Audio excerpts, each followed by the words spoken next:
Hello BSc first year student, welcome है आप सभी का हमारे इस यूट्यूब चैनल में। दोस्तों, आज के इस वीडियो के अंदर हम डिस्कस करेंगे बीएससी फर्स्ट ईयर बॉटनी के सेकंड सेमेस्टर में आपका थ्योरेटिकल पेपर आता है आर्चिगोनिएट्स एंड प्लांट आर्किटेक्चर।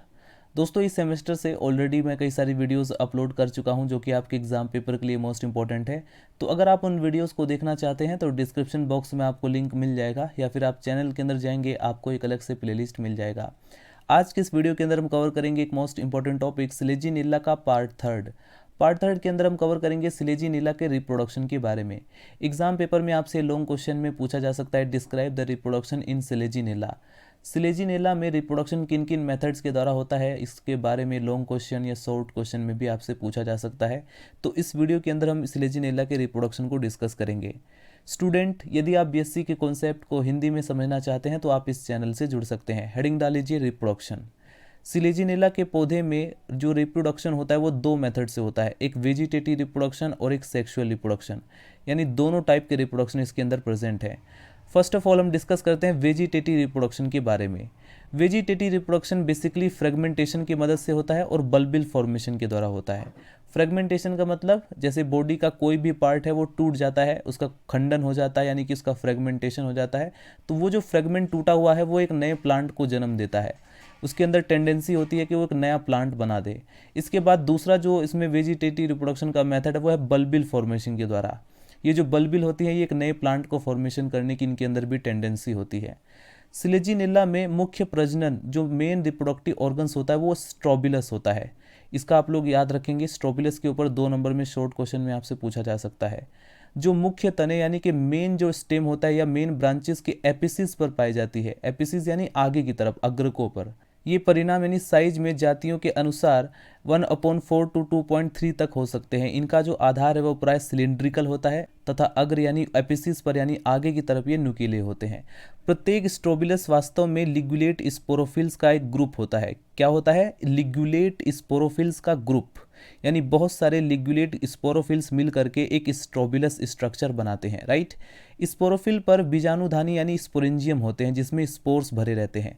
सिलेजिनेला में हेट्रोस्पोरी होने के कारण, हेट्रोस्पोरी ऑलरेडी आपको पता होगा, जब एक ही प्लांट के अंदर 2 तरह के स्पोर्स प्रेजेंट हो, एक छोटा स्पोर है और एक बड़ा स्पोर है। छोटे स्पोर को हम माइक्रोस्पोर कहते हैं, बड़े स्पोर को हम मेगा स्पोर कहते हैं। तो जब एक ही प्लांट पर डिफरेंट टाइप के स्पोर्स प्रेजेंट हो उसे कहा जाता है हेट्रोस्पोरी। सिलेजिनेला में हेट्रोस्पोरी होने के कारण इसमें माइक्रो व मेगा स्पोरोफिल पाए जाते हैं। माइक्रोस्पोरोफिल छोटे व मेगा स्पोरोफिल बड़े होते हैं। दोनों ही प्रकार के स्पोरोफिल्स यानी both type of sporophyll, micro and mega sporophyll. कुछ स्पीसीज में तो एक ही टाइप के स्ट्रोबिलस प्रेजेंट होते हैं, जैसे फॉर एग्जाम्पल सिलेजिनेला क्रासियाना, तथा कुछ जातियां ऐसी होती हैं जिनमें दोनों प्रकार के स्पोरोफिल्स एक ही स्ट्रोबिलस में पाए जाते हैं। तो प्राय माइक्रोस्पोरोफिल ऊपर की ओर और जो मेगा स्पोरोफिल होते हैं वो नीचे की ओर पाया जाता है।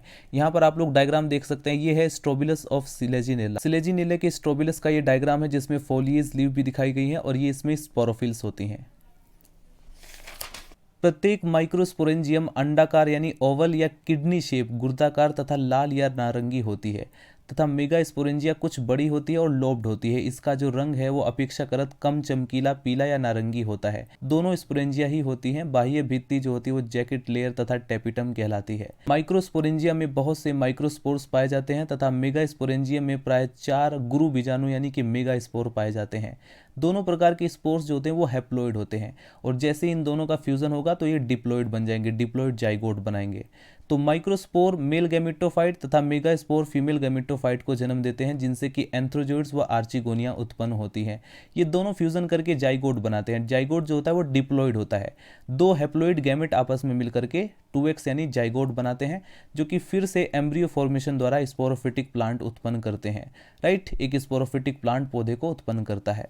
स्टूडेंट, ये जो आप लोग डायग्राम देख रहे हैं ये एक मोस्ट इंपॉर्टेंट डायग्राम है। अगर एग्जाम पेपर में आपसे लॉन्ग क्वेश्चन में पूछा जाए describe the life history and life cycle of Selaginella, तो उस केस में ये दोनों डायग्राम आप लोग बनाएंगे।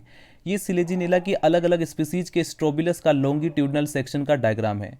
बेसिकली ये जो आप लोग डायग्राम देख रहे हैं ये सिलेजिनेला क्रोसियाना का डायग्राम है, और ये जो आप लोग डायग्राम देख रहे हैं ये सिलेजिनेला हेल्वेटिका का स्ट्रोबिलस के लॉन्गिट्यूडनल सेक्शन का डायग्राम है, राइट। और ये दोनों डायग्राम इंपॉर्टेंट है जिसमें बेसिकली शो किया गया है ये इसमें मेगा स्पोरोफिल है। मेगा स्पोरोफिल के अंदर आप लोग देखेंगे ये मेगा स्पोरेंजिया है जिसमें मेगा स्पोर्स पाए जाते हैं, ठीक इसी प्रकार से ये जो आप लोग देख रहे हैं लीफ की तरह स्ट्रक्चर, ये माइक्रोस्पोरोफिल है। इस माइक्रोस्पोरोफिल के अंदर माइक्रोस्पोरेंजिया है और माइक्रोस्पोरेंजिया के अंदर छोटे छोटे माइक्रोस्पोर्स पाए जाते हैं। और दोनों ही स्पीसीज में आप लोग देख सकते हैं इनका अरेंजमेंट किस प्रकार से है, राइट। इसके बाद स्टूडेंट आप लोग हेडिंग डालेंगे development of microsporangium and microspores, यानी कि माइक्रोस्पोरेंजियम और माइक्रोस्पोर का डेवलपमेंट कैसे होता है, इनका विकास कैसे होता है, उसके बारे में हम देखने वाले हैं। तो माइक्रोस्पोरेंजिया में लगभग 80 to 90% spore mother cells functional रहते हैं, जिसमें रिडक्शन डिवीजन द्वारा बहुत सारे हैप्लॉइड स्पोर्स बन जाते हैं। ठीक इसी प्रकार से अब आप लोग हेडिंग डालेंगे development of megasporangium and megaspore, यानी कि मेगास्पोरेंजियम और मेगास्पोर का डेवलपमेंट कैसे होता है। तो मेगास्पोरेंजिया में एक स्पोर मदर सेल्स के अतिरिक्त अन्य जितने भी होते हैं वो सब डिस्ट्रॉय हो जाते हैं, नष्ट हो जाते हैं, डैमेज हो जाते हैं। इसमें रिडक्शन डिवीजन के द्वारा 4 हैप्लॉइड मेगास्पोर्स बनते हैं, राइट। स्टूडेंट अब आप लोग हेडिंग डाल लीजिए गेमेटोफिटिक फेज। माइक्रोस्पोर और मेगास्पोर्स ये दोनों गेमेटोफिटिक की फर्स्ट सेल होती हैं। ये दोनों जो है मेल एंड फीमेल गेमेटोफाइट का फॉर्मेशन करती हैं। स्टूडेंट फाइनली आप लोग हेडिंग डाल लीजिए स्पोरोफिटिक फेज। स्पोरोफिटिक फेज को डिफाइन करने के बाद ही सिलेजिनेला की लाइफ हिस्ट्री या लाइफ साइकिल कंप्लीट होती है। तो आप लोगों को स्पोरोफिटिक फेज को भी डिफाइन करना होगा। जाइगोट स्पोरोफिटिक प्लांट की यूनिट होती है और फर्टिलाइजेशन के बाद जाइगोट अपने चारों ओर एक वाल का फॉर्मेशन कर लेता है, एक भित्ति बनाता है। प्राय जाइगोट जो होता है वो ट्रांसफर डिवीजन द्वारा विभाजित होकर के डिवाइड होकर के एपीबेसल सेल्स या सस्पेंसर सेल्स तथा हाइपोबेसल्स या एम्ब्रियोनिक सेल्स बनाता है। सस्पेंसर सेल लंबाई में बढ़ता है, अपनी लेंथ में इंक्रीज करता है तथा हाइपोबेसल सेल से एम्ब्रियो बनता है। एम्ब्रियो सेल्स अनुप्रस्थ यानी ट्रांसवर्स एक वर्टिकल उदग्र विभाजन के फलस्वरूप 4 कोशिकाएं बनाता है, 4 सेल्स बनाता है। अब इन सेल्स में ऑब्लिक डिवीजन के द्वारा एपिकल सेल्स बन जाती हैं। बाकी सेल्स में अनियमित यानी इरेगुलर डिवीजन होता है, जिससे कि मल्टी सेलुलर एम्ब्रियो बन जाता है। सस्पेंसर में भी कुछ डिवीजन होते हैं जिससे कि मल्टी सेलुलर हो जाता है। मल्टी सेलुलर एम्ब्रियो बहुत जल्द ही स्टेम अपेक्स, 2 कोटिल्यूडन्स, 2 लिग्यूल्स, फुट तथा रूट में डिफरेंशिएट हो जाता है।